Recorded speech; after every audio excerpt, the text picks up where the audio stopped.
Hello guys, good morning, good morning, good morning Philippines. Tingnan nyo naman po ang napakagandang bundok Banahaw. Ayan. Ayan. So sarap talaga mag-jogging. Okay. So guys, meron akong isang opinion uli na bibigay sa inyo. Ito naman po yung opinion ko lang na baka makakatulong sa inyo kasi ito nakakatulong sa akin. Alam nyo, nagtrabaho kasi akong driver sa ibang bansa, sa Dubai. At marami ako natutunan doon. Na hanggang ngayon, dala-dala ko. Ano ba yon? Ito po yung direction and speed. Ayan.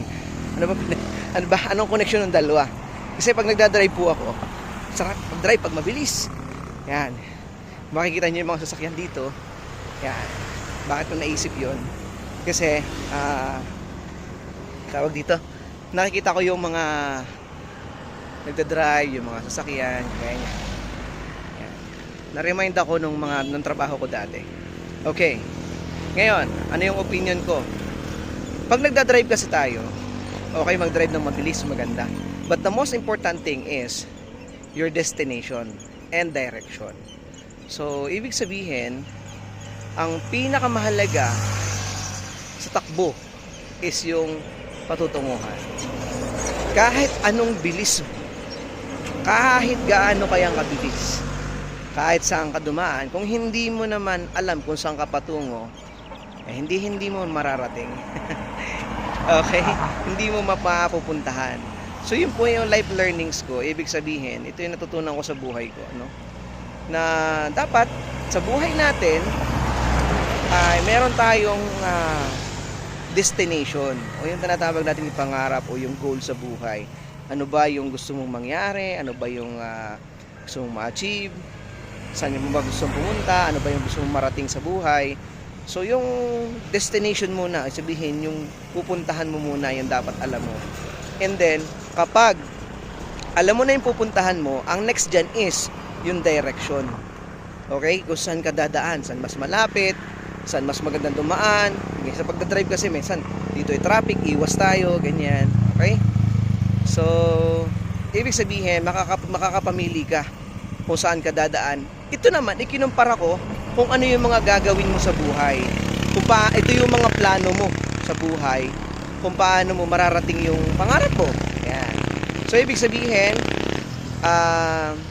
yung plano natin para ma-achieve natin yung gusto natin sa buhay. Yun yung kinukumpara ko yung mga daan, kung saan tayo dadaan. Okay? At ngayon, may encounter natin habang tayo naglalakbay ay may mga dadaanan tayong hindi natin gusto. Ano ba yun? Yung mga problema sa buhay, yung mga challenges, trials, hindi natin gusto, unexpected natin yan habang tayo ay nasa journey. Ayan. Kaya dapat ready din tayo. Halimbawa,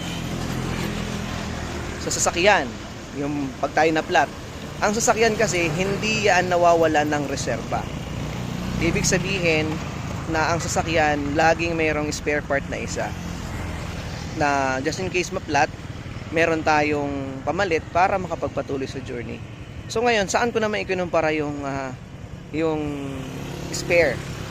So dahil kami mag-asawa, nagtutulungan kami sa buhay. Kung ako'y wala, so si misis ko naman yung gagalaw. Parang ganun eh. Tulungan po kami, tulungan.